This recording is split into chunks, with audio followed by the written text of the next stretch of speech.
Voyager provides AVCS updates for all of your current permits. If you have missing data, please refer to Tutorial 2B, How to Request Missing AVCS Data.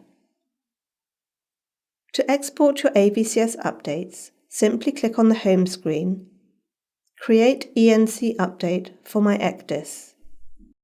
Choose the update type, ENC for AVCS cells, or AIO for AIO update, and select Export ECDIS Update.